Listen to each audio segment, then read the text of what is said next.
हाँ तो बच्चों, अब आपके सामने हाजिर है एक नया डिडक्शन जिसका नाम है डिडक्शन अंडर सेक्शन 80 DD।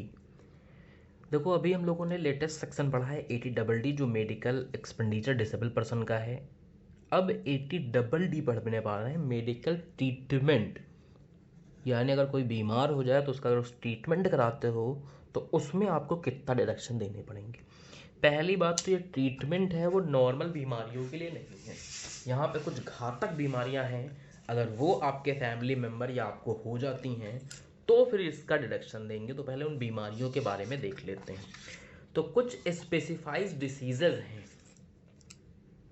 इन डिसीजेस के लिए सेक्शन बनाया गया है। मतलब बाकी नॉर्मल बीमारियां होंगी उसका ट्रीटमेंट कराओगे तो आपको डिडक्शन नहीं मिलने वाला। ये बीमारियां हो जिनको स्पेसिफाइड डिसीज के नाम से सवाल में बोला जाता है, ठीक है, फिर भी आप यहाँ से रेट कर लोगे। वैसे सवाल में लिखा होता है कि स्पेसिफाइड डिसीज हो गई है। तो ये डिसीजेस हैं, इसमें घातक घातक कैंसर है, ठीक है, खतरनाक खतरनाक वाली बीमारियां हैं इसमें लिखी हुई हैं, ठीक है, टीबी वगैरह ये सब इसमें लिखा हुआ है, एड्स वगैरह है, मतलब खतरनाक खतरनाक टाइप की बीमारी है। तो अगर इन बीमारियों का आप ट्रीटमेंट कराते हो, किसका ट्रीटमेंट करा सकते हो? इन लोग का, ठीक है, स्पाउस, बच्चों, पेरेंट्स, ब्रदर, सिस्टर, मतलब ऊपर वाले सेक्शन का ही। और एचओएफ को मिलता है, ध्यान रहे यहाँ पे भी डिडक्शन इंडिविजुअल एचओएफ को मिलता है, और साथ ही साथ क्या होने चाहिए? एसएससी रेजिडेंट होना चाहिए, ठीक है। कौन रेजिडेंट होगा? एसएससी रेजिडेंट होगा, तभी हम डिडक्शन देने वाले हैं। और जो ये डिपेंडेंट हैं, ये जो रिलेटिव हैं ये डिपेंडेंट होने चाहिए। अगर ये आपके ऊपर डिपेंडेंट नहीं है तो फिर डिडक्शन नहीं देने वाले। अब डिडक्शन का अमाउंट कितना होगा, यहाँ बहुत खतरनाक कहानी लिखी हुई है, तो इसको सरल शब्दों में हमारे तरीके से समझोगे तो समझ में आ जाएगा। पहले ये समझेंगे डिडक्शन कितना मिलेगा। Deduction under section 80 DD is equal to lower of, दोनों में से छोटा, कितना छोटा? एक्चुअल एक्सपेंडिचर, यानी उसके ट्रीटमेंट में एक्चुअली में कितना खर्चा हुआ, और लिमिट जो है वो 40,000 की है, कहीं कहीं पे 1 लाख की लगती है। लिमिट के बारे में बता देते हैं, ये लिमिट यहाँ पे हमने लिख दी है। नॉर्मल लिमिट 40,000 है, लेकिन एसएससी की बात नहीं कर रहा, पेशेंट की बात कर रहा हूँ मैं, ठीक है। अगर पेशेंट हमारा सीनियर सिटीजन है तो ये लिमिट बढ़ के 1 लाख हो जाएगी। यहाँ पे देखो, एसएससी का रेसिडेंट होना ज़रूरी है, पेशेंट का रेसिडेंट होना ज़रूरी नहीं है। एसएससी की उम्र का कोई मतलब नहीं है, लेकिन हाँ, पेशेंट की उम्र अगर 60+ हो गई तो लिमिट 40 की जगह पे 1 लाख हो जाएगी। वो यहाँ देखो बताया गया है कि अगर पेशेंट सीनियर सिटीजन है तो लिमिट देखो 1 लाख की है, अदर के केस में कितनी है यहाँ? 40,000। तो यहाँ से आप समझ सकते हैं, यानी हम लोग एक्चुअल एक्सपेंडिचर लेंगे, लिमिट लेंगे, दोनों में से छोटा निकाल लेंगे, और इस छोटे वाले में से ये चीज़ें माइनस करनी है। अमाउंट रिम्बर्स बाय एम्प्लॉयर, अगर एम्प्लॉयर आपका कुछ पैसा रिम्बर्स कर देता है, या कोई भी इंश्योरेंस कंपनी से आपने इंश्योरेंस करा रखा था तो वहाँ से कोई रिम्बर्समेंट मिल जाता है, तो फिर इनको लोअर निकालने के बाद माइनस कर देंगे। इन लोगों ने क्या किया, पहले इसमें से भी माइनस किया एक्चुअल खर्चे में से, फिर लिमिट में से माइनस किया, फिर लोअर निकाला है। हमने क्या किया, इन दोनों फैक्टर को कॉमन ले लिया है और बाद में माइनस कर लेंगे, तो सिंपल हो जाता है थोड़ा सा। तो आप इसी फॉर्मूले से लगाओगे, सवाल को आराम से लग जाएगा। तो ये हो गया पूरा सेक्शन। फिर से एक बार रिवील कर देते हैं आपके सामने। एसएससी को रेजिडेंट होना मांगता है, रिलेटिव की डेफिनेशन यहाँ पे लिखी हुई है, रिलेटिव मस्ट बी डिपेंडेंट, ठीक है। क्वांटम अभी बताया हमने आपको, और डिसीजेस ये हैं। इतना ही ये सेक्शन है 80 DD। अब इससे जुड़ा हुआ एक सवाल देख लेते हैं तो बिल्कुल क्लियरिटी आ जाएगी आपको।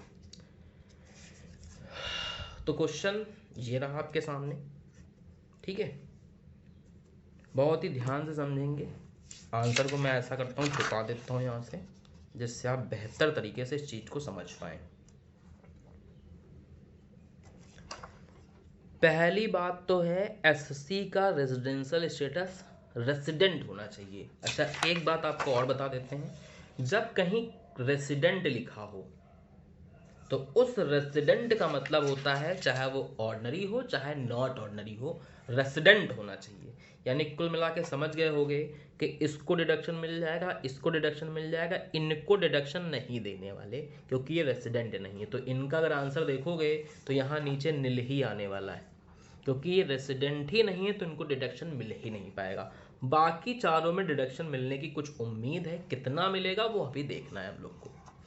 यहाँ पे ऑर्डिनरी रेजिडेंट हैं, खर्चा करते हैं डिपेंडेंट ब्रदर के ऊपर 6,000 रुपये का। ब्रदर की एज 28 है, इसका मतलब लिमिट 40,000 लगेगी। रेजिडेंशियल स्टेटस ऑफ डिपेंडेंट से कोई मतलब नहीं है हमको, ये इररिलेवेंट बातें यहाँ पे लिखी हुई हैं, इससे कोई मतलब नहीं आएगा। बात समझ रहे हो? हाँ, इसका मतलब है, ध्यान रहे, ये जो 1 लाख की लिमिट है इसके लिए थोड़ा सा इसका मतलब आता है। 1 लाख की लिमिट तब लगती है, मतलब 1 लाख की लिमिट करने के लिए 2 बातें होनी चाहिए। एक तो एज जो होनी चाहिए वो 60 या मोर होनी चाहिए। कितनी होनी चाहिए? किसकी एज? पेशेंट की। यानी 1 लाख की लिमिट लगाने के लिए पेशेंट की उम्र 60 साल या उससे ज़्यादा होना चाहिए, और एक बात साथ ही साथ और होना चाहिए, वो रेसिडेंट भी होना चाहिए, तो लिमिट 1 लाख लगेगी। यानी अगर जो बीमार है, बीमारिया कह सकते हो शुद्ध हिंदी में, अगर उसकी उम्र 60 साल या उससे ज़्यादा है और साथ ही साथ वो रेसिडेंट भी है, तो लिमिट 1 लाख लगेगी। इन दोनों में से अगर एक भी बात फुलफिल नहीं हो पाई तो लिमिट यहाँ 40,000 ही काम करेगी। ठीक है, तो इसको ध्यान देना है। तो जैसा कि आप यहाँ देख पा रहे हो भाई, इसमें हमारा हो गया नील। इसकी बात करें तो ये भाई रेजिडेंट जो हैं 6,000 रुपये खर्चा करते हैं। ब्रदर एज 28 है, रेजिडेंट है, लेकिन एज भी 60 होनी चाहिए और रेजिडेंट भी होनी चाहिए, तो लिमिट। यानी इसको सरल शब्दों में करने के लिए हम आपको यहाँ पे पहले लिमिट लिख रहे हैं और फिर यहाँ डिडक्शन लिखेंगे। तो इनकी लिमिट अगर चेक कर पाओ तो आप लिमिट कितनी जाएगी? 40,000 रुपये। समझ रहे हो? क्योंकि उम्र 28 ही है, रेजिडेंट है, तो क्या हुआ। इनकी अगर लिमिट देखें तो उम्र 63 है, लेकिन ये नॉन रेजिडेंट है, तो भी लिमिट कितनी काम करेगी? 40,000। ठीक है, यहाँ 68 है और रेजिडेंट हैं, तो इनकी लिमिट चली जाएगी 1 लाख। लेकिन लिमिट का करके करोगे क्या? क्योंकि ये नॉन रेजिडेंट है तो इनका डिडक्शन तो मिलने वाला ही नहीं। बात समझ रहे हो? इनकी उम्र 88 साल है, रेजिडेंट है, तो लिमिट 1 लाख काम करेगी। ये रेजिडेंट है लेकिन उम्र कम है, तो लिमिट 40,000 काम करेगी। ठीक है, अब बात करते हैं डिडक्शन की। डिडक्शन हो गया ये और इसमें से छोटा वाला यानी 6,000, 80 और 40 में से छोटा वाला यानी 40,000। यहाँ मिलना ही नहीं है डिडक्शन, नील लिख दिया। यहाँ 72 और 1 लाख में से छोटा वाला 72। यहाँ पे ध्यान देने वाली बात है, पहले आपको लिमिट और इसका छोटा वाला निकालना पड़ेगा। यानी यहाँ कैसे निकल रहा है?